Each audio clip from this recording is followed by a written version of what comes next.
Azercell abunəçilərinin şikayətləri artmaqda davam edir. Daha bir müştəri Azercellin abonentlərin balansından oğurluqlar etdiyini vurğulayıb. Narazı və şikayətçi Gənc Kənan İbrahim bu haqda Facebook sosial şəbəkəsində yazıb. O deyib ki, Azercell artıq abonentlərin balansından səbəbsiz pul oğurluqları edir. Adını da qoyur xidmət.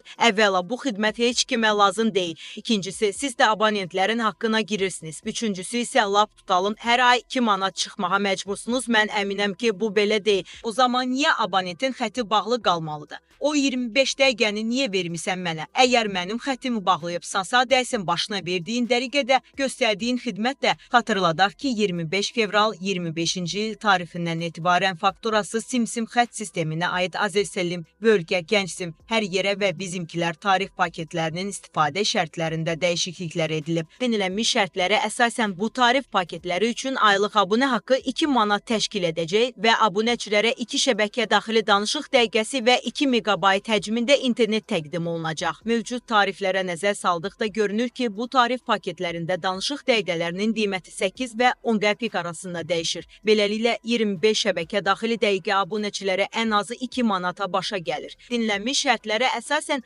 abunəçilər eyni məbləğ qarşılığında həm danışıq dəqiqələrindən, həm də internetdən istifadə edə biləcəklər.